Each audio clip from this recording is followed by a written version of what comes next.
peeps! So someone had asked me to do, because I did like a decks for gentle decks and kind of ass-kicking decks. I did a list of each of those for all of us as we go through this time. And I'm going to roll up, this little sleeve keeps coming uncuffed. One of you had said, well, what about like balanced middle of the road decks? And I thought, you know, that's actually a really good point. It would be nice to have a middle ground list as well for this time. And I don't like even numbers, I like odd numbers, so I like the idea of having 3 lists in this series. And if I remember, I will make a little playlist of these 3 for people to access and reference as we all move through whatever we're going to move through for the rest of this year. So I should say, when it comes to balance, I feel like I want to be very clear about what made certain decks make the list as opposed to others. And so for me, the idea of balance is that the deck is neither triggering in shadow work or too soft. Instead, it's like loving but clear and very honest. So if, for instance, you know, it's like, here's this, and maybe you might want to look at this, and it's an offering that the deck is making for us, not a punch in the face or a hug necessarily, but something in between that, where we are going to decide as we work with the deck which area we want to take it to. So, and I actually ended up finding quite a few. I was like, oh my god, I think I only have like 1 deck that I would clarify, that I would qualify as being middle of the road here, but or balanced. But as I started thinking and pulling, and like, hopefully I haven't overlapped any decks on this list. I don't think I have, but if I have, forgive me. I just simply do not have the time right now, as silly as that sounds, but to actually rewatch the videos. I don't rewatch my videos, I just put them up. You guys get what you get, as you know. But so this list actually ended up kind of big, and I think that's a good thing. It's good for all of us. I think also this idea of balance is important at this time, and as I said, and so, you know, I also wanted it to have a feel of the spectrum of the sacred masculine and the sacred feminine, and being able to interplay with any kind of facet of that you feel called to as you're working with the decks themselves as well. So they give you a choice of, if you want to dive deep, you can. If you want to keep it very surface and simple, you can as well. So without further ado, let's get started. So I'm going to start with 2 decks that I feel like probably everyone has, or most of us have, and so this should be easily accessible for everyone. And I'm actually going to talk about them in tandem because, you know, they are exactly what they are. So the Rider-Waite-Smith is a good middle road, and this may be on my tinsel, I'm not sure, but Rider-Waite-Smith, Pamela Coleman-Smith Borderless Edition here, and the Morgan Greer. Both of these are really nice, to the point, balanced, clear. They can lean, you know, either way depending on how we want to experience the messages, but they're a voice of reason and clarity without, for the most part, being overly terrifying or scary if we're feeling anxious or depressed or withdrawn or afraid.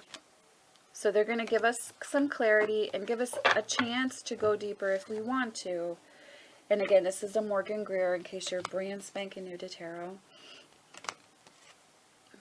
They're going to give us those opportunities, but they're not going to push us or force us.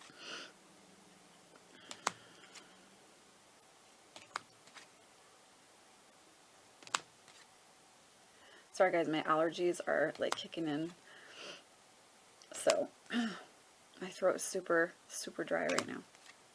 So that's Morgan Greer right there. So as you can see, the colors even themselves are, well, the Morgan Greer is more saturated. The Rider-Waite Smith is softer, and the Pamela Coleman Smith borderless. But they're gentle in so far as not overly, not an overload to the senses as far as colors go as well. And believe it or not, I do think that color, etc., is important when we're looking for balance. It's important in all things. But so the next deck I'm going to show you is, I think actually you have more tarot than oracle for once, is the Oracle of the Dragon Fae by Lucy Cavendish. This deck feels very supportive to me without being over the top.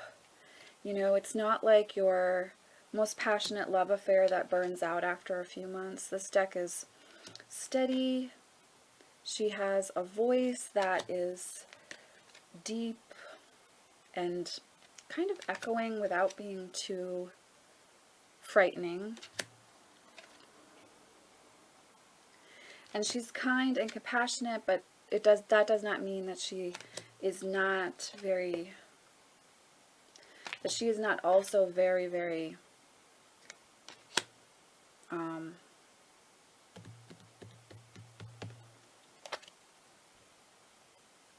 truthful. Like, she's still truthful. So you're still going to get clarity, you're going to get truth, but it's not going to feel overly confronting or scary. So this is Oracle of the Dragon Fae by Lucy Cavendish, and I went with this as opposed to, you guys know I use her decks with Jasmine a great deal. And I went with the Oracle of the Dragon Fae as opposed to those because I do think sometimes those, specifically, I think even more than the images, almost the card meanings for some of those decks can feel a little bit too much. So if you have that experience, but yet you're still looking for balance, you don't want like everything's all right, love and light, but you don't want, here's your darkest secret, let's take a look at it. You're looking for something in between that's going to give you both. I think Oracle of the Dragon Fae can hold that space without being overwhelming. So then we move on from there to the Moonchild Tarot. Now this deck was kind of I love this backing. This deck is not, I didn't connect with this deck the way I thought I would, and I will do a review on this deck. But this is one of my favorite backings ever. So I believe this deck was kind of created with an aspect of shadow work in mind, but I don't connect with this for shadow work at all. However, I do find that it's a deck that I can read with very easily, but I don't feel a level of intensity that is overwhelming for me. It's by Danielle Knoll, I believe, or Noel, or however you say her last name. The colors, again, not too overwhelming. And there is just enough kind of grittiness in some of the black and white imagery that's layered in without being over the top, or, oops, I have two there, or too much, that can allow you to do some journaling, to have some lessons and some growth without it being too much. You get to decide how far you want to go with it. Do you want to go all the way, or do you just want to take a little peek and then come back home? So that's the Moonchild Tarot. Because it is a self-produced deck, or it was when I bought this one, it's also really beautiful. Good cardstock, gilded edging, nice, very nice. So after that is the She-Wolf Tarot. Now, this almost made my dark deck list. It's a Serpentine creation. I can't remember who made this one. I always keep her in the box because I love this box so much. But I don't have the guidebook in here because why would I do that? Also, one of my favorite backings ever. And look, rose gold. Just for a second. I'm sorry, my Taurus self. Every time I look at this deck, I have to like take a moment. But it was almost on my darker deck list, or more for shadow work, more confronting. But because there's such a oh, there is nudity in this deck as well, guys, sorry. Because there's such a harmonious balance in the She-Wolf Tarot between the sacred masculine and every spectrum and facet on that beautiful, you know, spiral. I really feel like it's actually a really good balancing deck because it's going to give you the clarity. It's going to give you the option to explore whatever facet you feel called to look at and examine, but it's not going to overwhelm you or be overly confronting or triggering, unless nudity bothers you, and then in which case this is not the deck for you. But I love this image so much. So much. Anyhow, it's an absolutely gorgeous deck. It's a joy and bliss to read with. And I do feel that it's a beautiful, balancing, kind of middle of the road insofar as not that it's boring or it doesn't matter. Not in that way at all. But more middle of the road in that the path it walks is in that middle liminal space so that you can pull dark or light or anywhere in between as you work with it. So when I say middle of the road here in this, I do not mean this for any of these decks in any way as like it's not so great because it's middle of the road. So the next deck on the list is I believe this is the Wooden Oracle. I will post a link to this one in the Dropbox below if I can still find this one on Etsy by the same creators of the Wooden Tarot. And I think this one walks that liminal path really well because it's so clear. Like here's the Deceit card. It's very clear and concise. And again, you're allowed to use this and to take this as deeply or as surface as you would like to. And it's also really nice to use. I find I use this most often as a clarifier in readings, but it also works really well for ritual or for those times when you want information that's upfront, but again, not confronting. So this is the Wooden Oracle, I believe. Okay, and then we have the Little Monsters Tarot. I love this deck so much, and even though one would think it was a really dark deck because of the title, this is the backing, it's actually a very loving and beautiful, kind deck.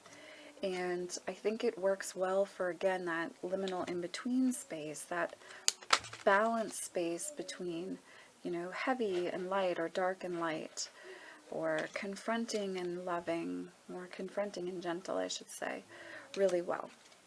It's got this sweet personality, but it still gives very accurate readings and accurate insight. And again, it's up to you how deep you take that. I love, love, love this deck. I love it more and more over the years, and it's come to mean a great deal to me. So this one's really special, and I think really deserves this a space on this list. And the top box is so beautiful for this one. I never got rid of it. It's just so gorgeous. Alright, so next I'm going to do the Wisdom of the Oracle by Colette Baron-Reid. I think this one holds this space really, again, really well. This is like a straight shooter, very, you know, does its job.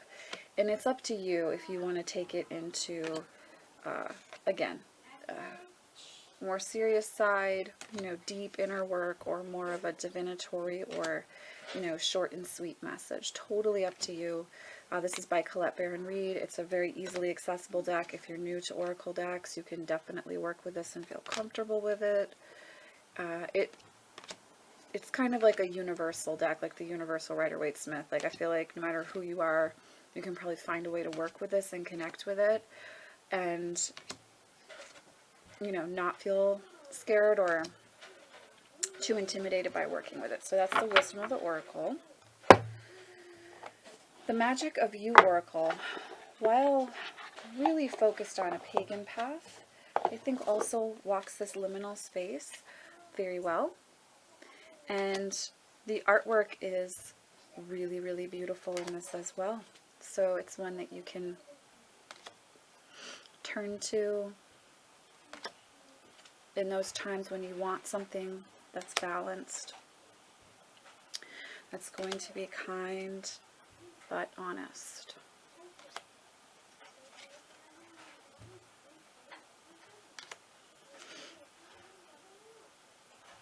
So that's the Magic of You Oracle, again by Fiona Horn.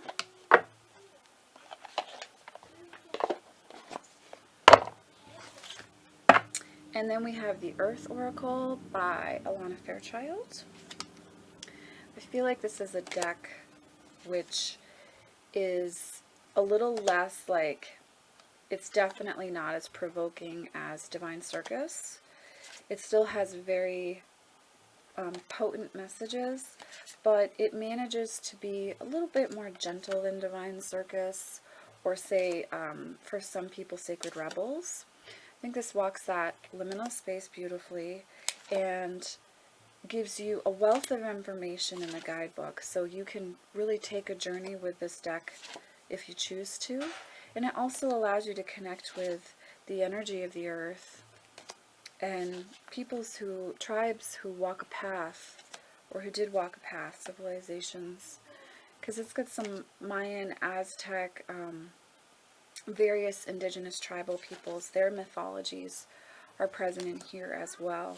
And so it gives you a chance to connect with that energy in a soft, by soft I don't mean that it's not intense, but it's just in a gentler way. And so I think it walks a nice middle space, because you again can decide where you take it, but also it's not going to kick you in the teeth.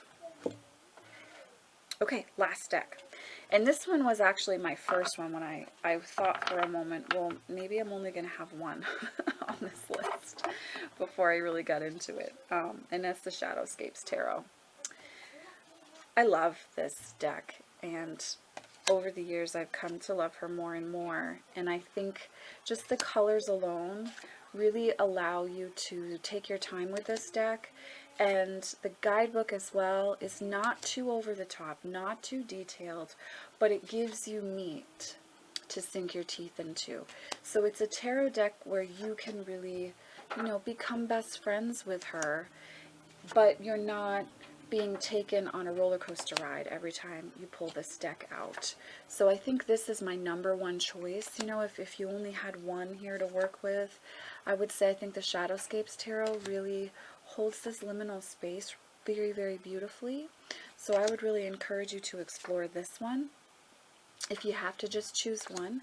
But, working with multiple decks is also really nice, because it lets you explore different relationships and connections and facets, to use that word again, with, within your own journey, and to really feel the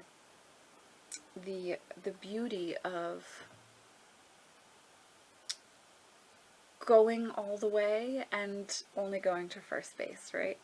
So yeah, so this is my list for those liminal balanced decks that are going to hold, truth and integrity, but also are not going to kick your teeth in when you go to work with them. And so wherever you are through this journey that we're all experiencing right now, hopefully, whether you want something light and soft and comforting, or you want something confronting, or you're looking for something middle of the road, hopefully these lists will give you kind of a starting point. And as I said, the Shadowscapes Tarot is really one that I think is, if I could only use one of these for the balanced decks, it would be the Shadowscapes Tarot. So hopefully for the person who requested this gives you some insight into balanced decks for this time. And I will see you guys in the next video. Much love and many blessings. Bye.